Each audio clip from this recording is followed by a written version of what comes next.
দেখো বন্ধুরা, আজ তো রবিবার, আর রবিবার হলে মেয়ে বাড়িতে থাকলেই মেয়ের একটু আবদার হয়, মা একটু ফুচকা বানাবে। তো তার জন্য ফুচকা বানাবো বলে সব কিছু রেডি করে নিয়ে বসে পড়েছি। আজকে কিন্তু আমি দই ফুচকা বানাবো, আর দই ফুচকাটা আমি কেমন করে বানাই সেটাই তোমাদেরকে দেখাবো। আর এই দেখো, এখানে আগে আলুটা মেখে নিচ্ছি, 5টা আলু নিয়ে নিয়েছি, আর কাঁচা লঙ্কা সেদ্ধ নিয়েছি 4-5টা।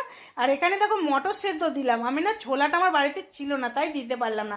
এখানে শসা কুচি দিলাম, ধনেপাতা কুচি দিলাম, পেঁয়াজ কুচি দিলাম, আর একটু গাজর কুচি দিলাম।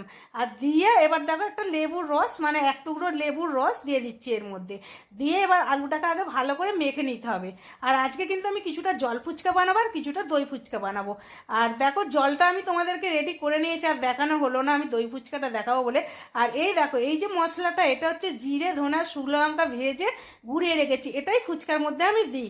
আর এখানে দেখো বিট লবণ দিয়ে দিচ্ছি, আর বিট লবণটা দেখো একদম বসে বসে গেছে, তার জন্য একটু ভেঙে দিচ্ছি। বিট লবণ দিলে না আলুর টেস্টটা বেড়ে যায়। এবার আলুটাকে ভালো করে মেখে নেব। তো আলুটাকে মেখে নিয়ে তারপর আমি দেখাবো যে দই ফুচকাটা আমি কিভাবে বানাই। চলো আলুটা ভালো করে আগে মেখে নিই। আর এই দেখো, তোমাদের সাথে কথা বলতে বলতে আলুটাও মাখা গেল। আলুটা না খুব সুন্দর টেস্ট হয়েছিল, একটু খেয়ে দেখলাম তো দারুণ হয়েছিল। আর এই দেখো, এরপরে আমি দই ফুচকাটা বানাবো। দেখো আমি এখানে বেশি দই ফুচকা বানাবো না, 12টার মতো বানাবো, মেয়ের 6টা আর আমার 6টা।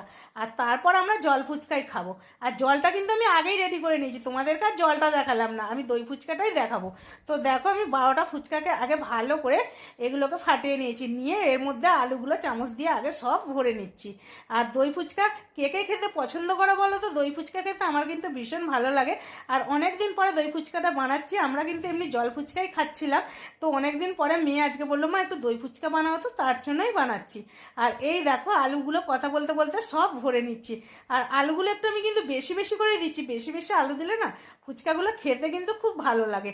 তার জন্য এই দেখো আলুগুলো ভরে নিয়েছি, আলুগুলো ভরা কমপ্লিট হয়ে গেছে।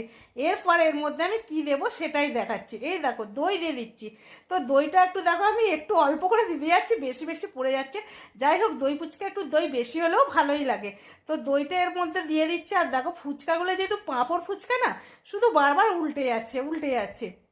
বাড়িতে এই ফুচকাই ছিল, তার জন্য এই ফুচকাগুলোই বানানো হচ্ছে।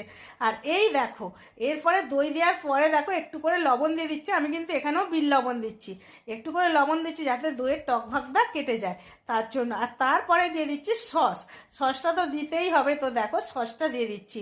এবার সসটা দিয়ে দেখো ফুচকাগুলো না কীভাবে উল্টে উল্টে যাচ্ছে বলো তো? এই পাঁপড় ফুচকা তো একটু গোল গোল টাইপের, তার জন্য একটু উল্টে উল্টে যায়। এই দেখো সস দিয়ে দিলাম, এরপরে দিয়ে দেবো ঝুরি ভাজা। তো ঝুরি ভাজাগুলো দিয়ে দিচ্ছে। আর এই দেখো আমার কিন্তু দই ফুচকা কমপ্লিট। তোমরা কে কে দই ফুচকা খেতে ভালোবাসো চলে আসো। চলো টাটা।